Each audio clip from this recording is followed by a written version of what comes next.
Oke bro, kita sekarang menuju Parakan dari Kertek. Lumayan berkabut.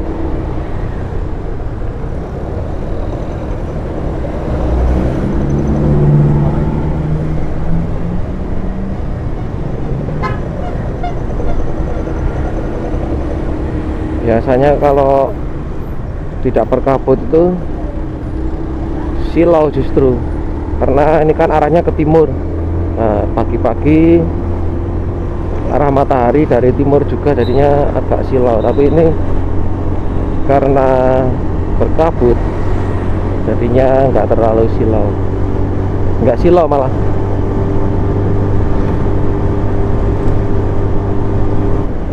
Kira-kira perjalanan yang memakan waktu kurang lebih 30 menit.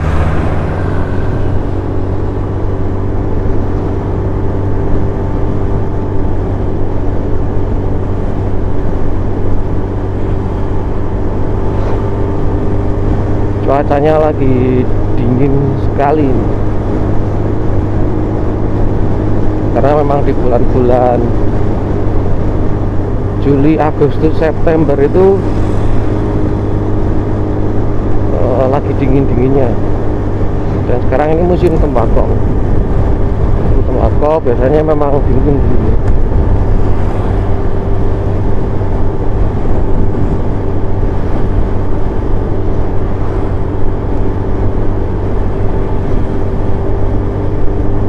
Agak berkabut ternyata di depan. Semoga ya tidak terlalu berkabut, jadi jalanan tetap kelihatan. Kalau kabut apalagi malam hari, wah, nggak akan kelihatan sedikit pun. Bahkan jarak pandang itu paling mungkin sekitar 20 meteran saja.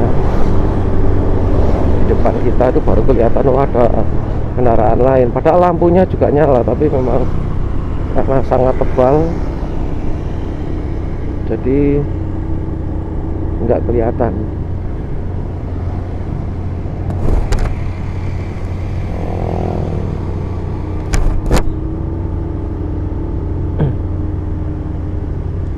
Bapak-bapak olahraga, penggiat olahraga, mungkin sedang libur atau shiftnya shift siang ya.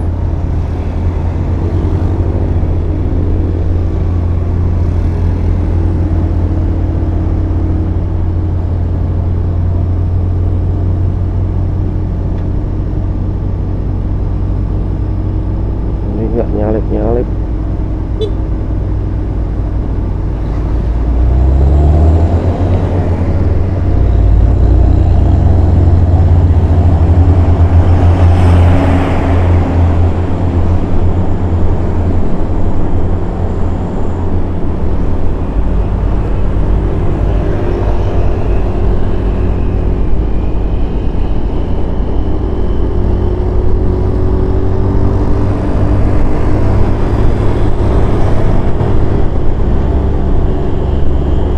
Matahari mulai terlihat,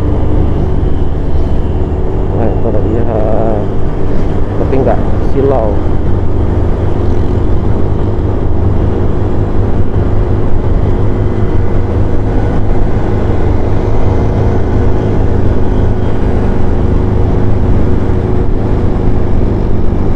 Ini spion saya pecah satu ya guys, karena ya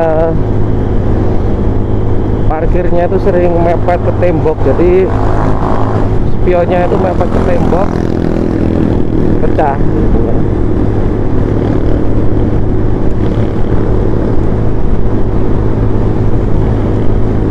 Kalau lihat belakang sebelah kiri agak susah, harus noleh.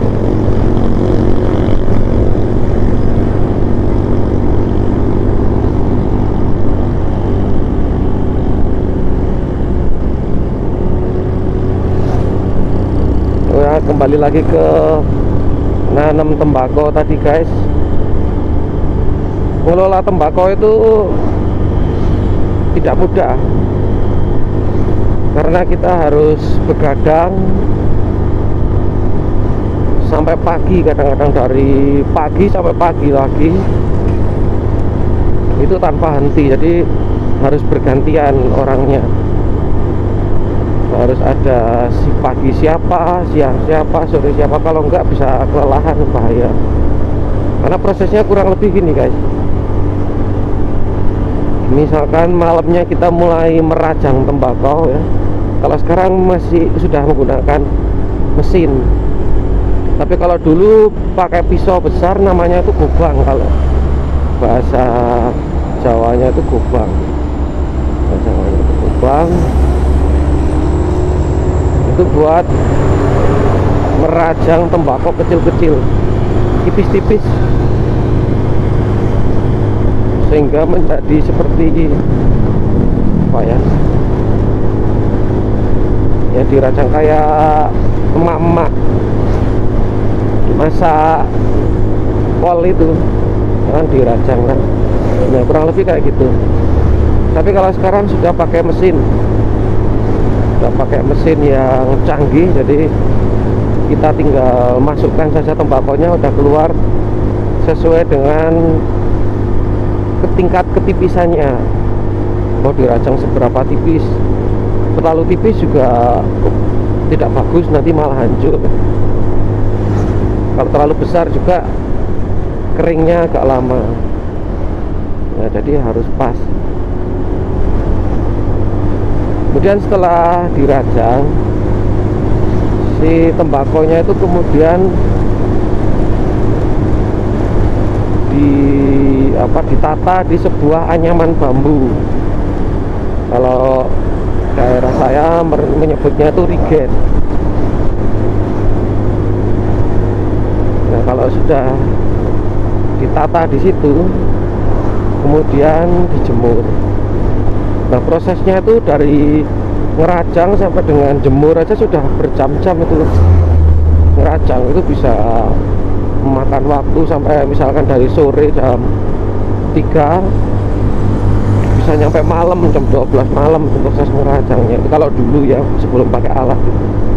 Kemudian menata hasil rajangan itu ke rigen tadi, itu juga tidak sembarangan, harus ditata yang teratur supaya nanti hasilnya juga tidak amburadul ya ibaratnya ya. Kemudian menjemurnya biasanya pagi-pagi jam 5 pagi itu udah mulai menjemur supaya tembakau itu dalam satu hari itu kering, diusahakan. Biasanya yang bagus itu kalau misalkan tempat kita itu di lereng pegunungan, yang kalau pagi hari jam 6 itu matahari sudah kelihatan kayak di sini. Ini kan termasuk masih pagi, jam 7 pagi, tapi matahari sudah lumayan tinggi. Berarti jam 6 juga sebenarnya sudah ada matahari. Jadi bagus kalau di sini itu buat jemur tembakau itu. Nah, kalau udah dijemur di siang harinya itu harus dibalik juga, balik menggunakan satu rigen, kemudian dibalik, kemudian dipukul-pukul gitu supaya berpindah dari rigen satu ke rigen yang satunya lagi untuk membalik. Itu juga dilakukan 1 sampai dengan 2 kali untuk membalik-balik itu. Kemudian sorenya baru diambili, kemudian ditata. Nah, biasanya kalau jemur ini di tempat-tempat yang lapang, kadang-kadang sampai menyewa lapangan. Jadi kalau di daerah Wonosobo, Temanggung itu, kalau musim tembakau itu sepak bola kampungnya itu berhenti karena lapangannya dibuat untuk menjemur. Kadang-kadang sampai ada yang menginap di situ, bikin tenda di lapangan, karena memang kadang-kadang ada yang nggak kering dalam 1 hari. Nah, kalau yang nggak kering dalam 1 hari itu kualitas tembakonya itu lebih bagus yang kering sehari katanya. Itu saya juga kurang mengerti. Kemudian kalau sudah diangkat dari rigen tadi tembakonya, kemudian dimasukkan ke dalam keranjang. Nah, keranjangnya itu juga berisi pelepah pisang. Pelepah pisang yang sudah kering ditata, kemudian dimasukkan ke dalam keranjang. Nah, siap untuk dijual. Kalau waktu bapak saya masih ngelola tembakau dulu ya, harganya mungkin sekitar per kilonya itu yang paling rendah, ya paling rendah bisa rendah banget sih, bisa 30.000, 20.000 bisa. Tapi yang tinggi bisa sampai ratusan ribu, bahkan mungkin bisa sampai jutaan kalau yang bagus. Itu bisa sampai jutaan per kilonya. Nah, satu keranjang itu isinya kurang lebih 50 kiloan, 30 sampai 50 kilo tergantung besar kecilnya keranjangnya itu. Sebenarnya bisnis jadi petani tembakau itu seperti ya perjudian aja. Kalau misalnya harganya lagi bagus bisa untung banyak, tapi kalau harganya kurang bagus, nah itu bisa gulung tikar, bisa rugi banyak juga. Ada modalnya belasan juta, cuma balik 5 juta dalam satu musim tembakau itu. Jadi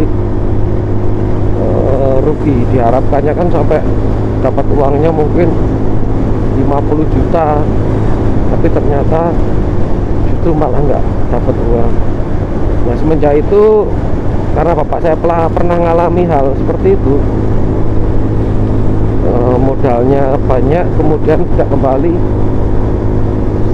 Kita menyarankan supaya coba untuk menanam tanaman yang lain di musim tembakau. Barangkali tanaman itu yang dibutuhkan oleh konsumen, karena kebanyakan petani nanam tembakau kita coba untuk menanam yang lain. Nah, mungkin seperti cabai, kol, kemudian terong, tanaman-tanaman yang lainnya.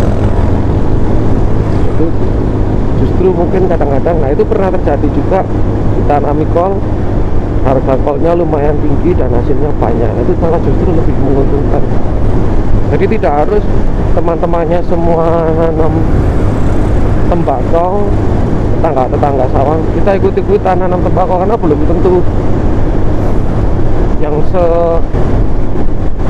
sejalur dengan orang-orang pada umumnya itu selalu menguntungkan. Justru kita kalau bisa mencari celah, kemudian kita bisa pintar-pintar menjualnya, justru akan lebih menguntungkan. Kalau sekarang ini harga cabai juga lumayan tinggi ya, harganya itu per kilonya itu bisa mencapai 30.000, pernah nyampe 100.000. Nah, itu kalau misalkan kita menanam cabai harganya segitu 100.000, kemudian hasilnya juga bagus, itu sangat menguntungkan.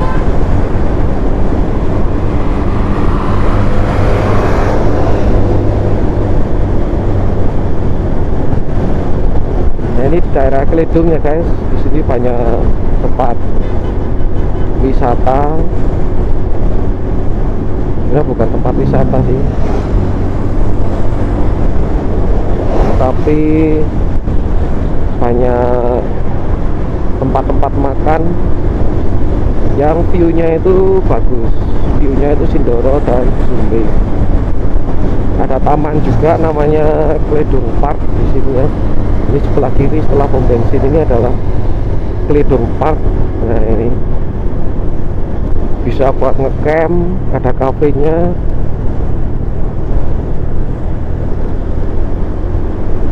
Bagus di sini. Nah, ini tanaman tembakau di sebelah kiri kita ini. Sepertinya agak kurus-kurus karena daunnya kecil-kecil, atau mungkin jenisnya saya kurang tahu.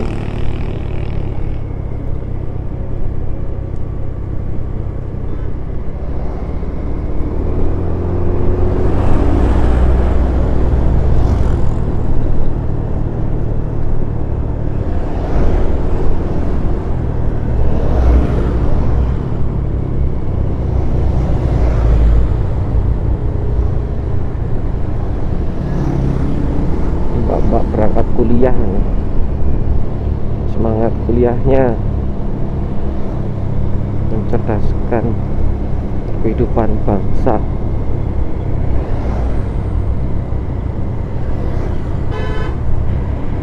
Sepertinya bisnya tidak sabar, pengen cepet-cepet.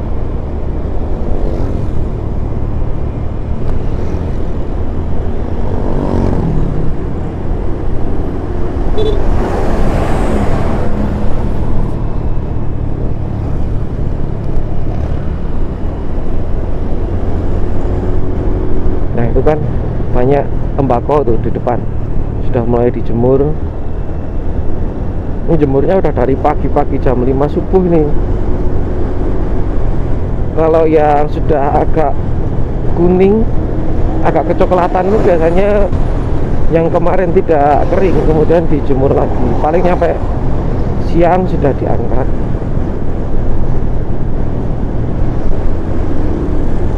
Ini kalau yang masih kuning. Nah, cara memetik daun tembakau juga tidak sembarangan ya guys.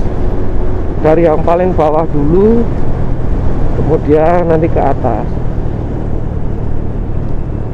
Masih hijau biasanya yang dipetik itu, bukan yang sudah menguning udah layu itu enggak, tapi yang masih hijau. Kemudian tadi ada yang terlewat prosesnya, didiamkan dulu selama mungkin 1-2 hari sehingga si daunnya itu agak kuning, baru nanti siap dirajang tadi.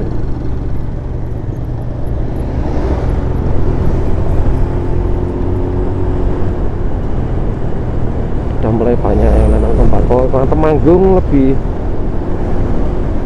banyak yang nanam tembakau dibandingkan Wonosobo. Kalau Wonosobo tidak terlalu banyak, Temanggung yang paling banyak.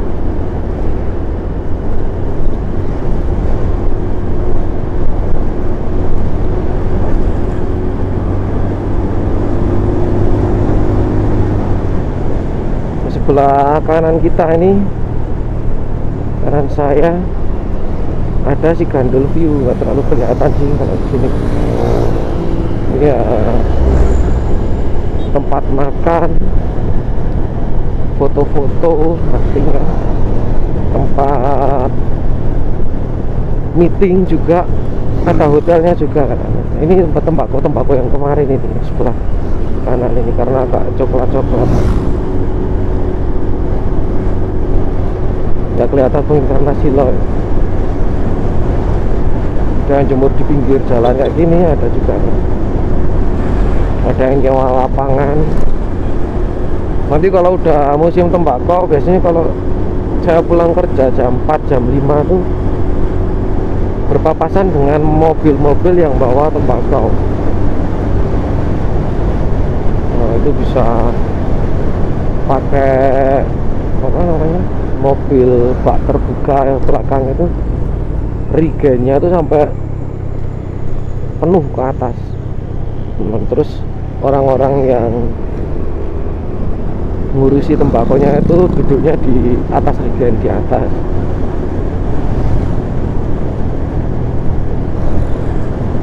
Memang tapi bahaya ya seperti itu ya. Ini udah jadi tradisi seperti itu.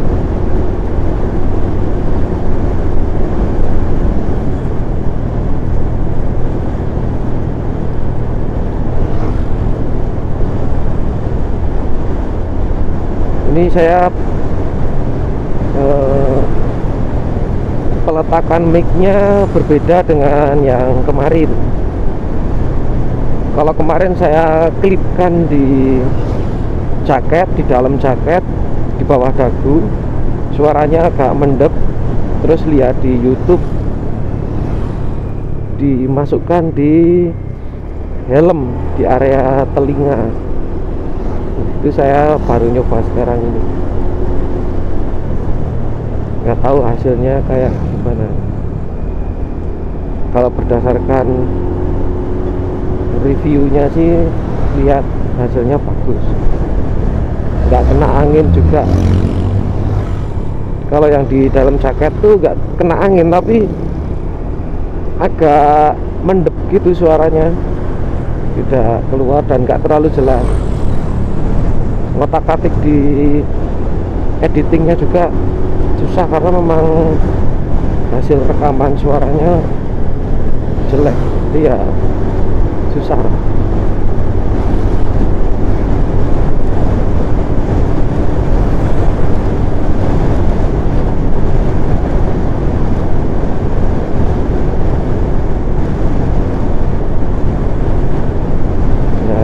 Gang yang merah sebelah kanan ini Gapura itu. Kalau kita masuk ke sana ada sebuah tempat wisata yang namanya wisata Botorono. Botorono itu apa? Adalah sebuah bukit. Jadi kita naik ke bukit itu, kemudian di atasnya ada tempat makan, ada tempat untuk melihat pemandangan di bawah. Belum terlalu lama ini, mungkin sekitar 3 tahunan dibuka. Saya juga belum pernah ke sana karena memang nggak sempat aja ke sana dan belum minat karena belum ada temannya. Kalau dulu mungkin zaman-zaman pacaran ya sering main, tapi karena sekarang sudah nikah dan sudah punya anak, lebih baik mainan sama anak, main ke tempat-tempat yang anak-anak sukai, misalkan kolam renang, terus tempat bermain untuk anak, taman. Nah itu lebih menarik mungkin buat anak daripada kita ke tempat hanya untuk melihat pemandangan. Mungkin anak kurang terlalu menikmati, jadi kita ngalah ke orang tua. Ini teman-teman yang belum nikah juga setelah punya anak pasti akan lebih mengalah untuk mengalahkan kepentingan kita sendiri dibandingkan untuk memenuhi kebutuhan anak. Itu sudah pasti karena naluri orang tua. Kalau nggak seperti itu bukan orang tua, pasti akan ngalah. Kita sudah masuk daerah Parakan sebentar lagi, mungkin sekitar 10 menit lagi sudah sampai tempat tujuan, tempat kerja saya di daerah mana ya? Jubuk, Paraan, Desa Jubuk, di pusatnya Kecamatan Parakan.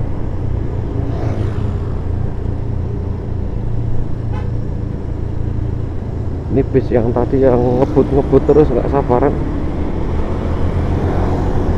ngeri kalau ngebut kayak gitu ya. Kita harus hati-hati.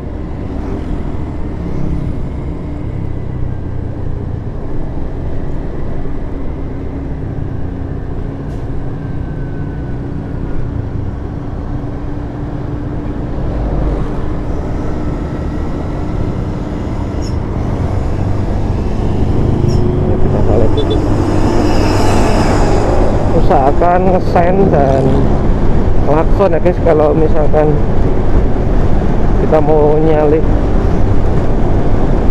supaya yang kita salip itu tahu bahwa kita akan nyalip. Mungkin dengan kita mengklakson, mereka tadinya memberikan kesempatan untuk menyalip. Itu kalau enggak kan mereka jalan sesuai dengan kecepatan dia. Tapi kalau disalip mungkin agak memelankan. Mungkin nggak semuanya, nggak semua supir ataupun pengendara. Nah ini kalau bawa keranjang kayak gitu tuh, barusan musim tembakau mulai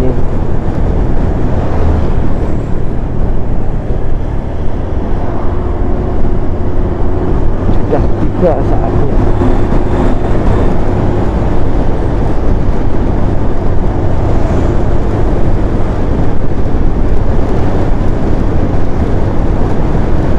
Pas waktu masih kecil tuh, kalau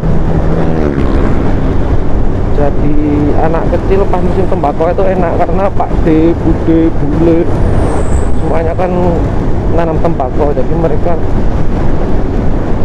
kadang-kadang sering-seringnya tuh ngasih uang saku ke kita. Zaman dulu saya SD itu dikasih 10.000, kadang 20.000, ngasih 30.000. Jadi uangnya ditabung. Pas tanggal 17 Agustus kita ngelihat karnaval tuh sambil jajan, sudah punya sangunya. Dulu karnaval tuh kalau di Temanggung saya sering lihatnya tuh di Kecamatan Ngajogja di depan pasar. Kebetulan karena ibu saya pedagang di pasar Ngajogja, jadi nunggu karnaval lewatnya itu di kiosnya ibu saya. Kios ibu saya tuh jualan baju di pasar Ngajogja. Jadi nunggu di sana, nanti pas ada karnaval lewat lari ke depan lihat. Makanya kalau di tempat karnaval seperti itu banyak jajan-jajan, ada mie ayam, bakso, terus mainan-mainan. Dulu saya pernah beli, waktu itu sepertinya mahal sekali, beli Tamagotchi yang robot-robot itu. Waktu saya masih SD harganya sudah 25.000. Nah, itu mahal sekali waktu itu. Jadi kalau Tamagotchi yang biasa itu kan memelihara kucing ya, kalau saya melihara robot yang keren itu dulu, bentuknya juga keren. Melihara robot itu kemudian nanti robotnya bisa ditandingkan dengan robot teman kita yang lain. Kalau kalah ya mati, nanti kita memelihara atau membuat robot dari awal lagi. Itu dulu kisah zaman dulu ya, masa-masa anak kecil mainannya kayak gitu dulu. Terus beli tulup, namanya bambu kecil itu, kemudian diisi kacang hijau buat nulupi kancane. Kalau kancane itu panas banget. Ada yang bentuknya cuma bambu panjang, ada yang dibuat seperti pistol, macam-macam.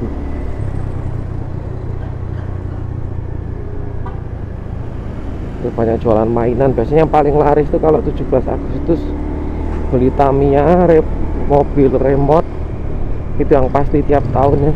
Tulup itu kalau anak kecil yang masih bayi dibelikan toet-toet ya.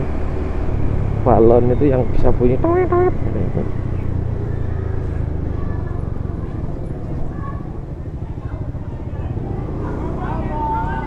Kita melewati Desa Kauman Parakan. Di sini kalau Minggu biasanya untuk Car Free Day, tapi saya belum pernah ke sini.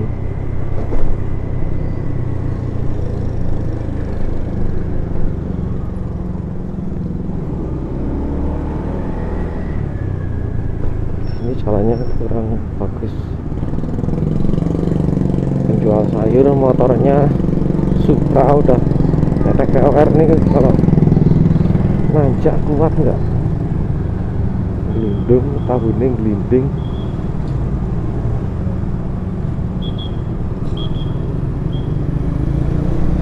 Biasanya kalau pagi-pagi itu ibu-ibu, kok ini mas-mas yang jadi pak ogahnya ini.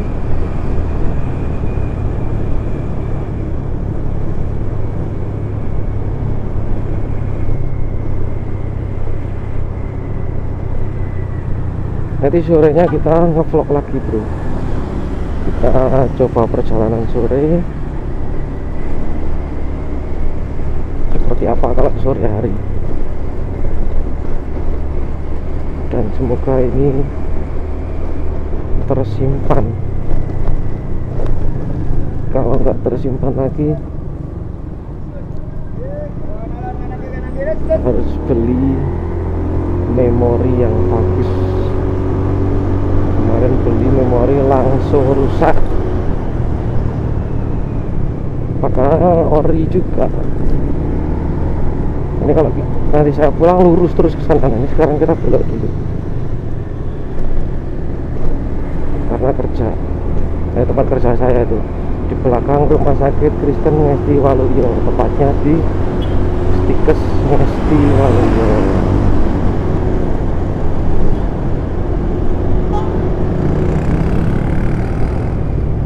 Oh, bahaya Pak Bro, nyalip seperti itu.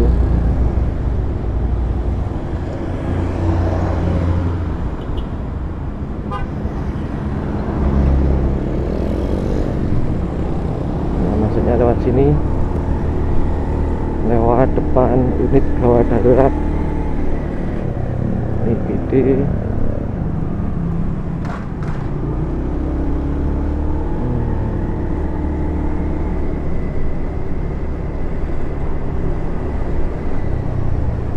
Iya Pak.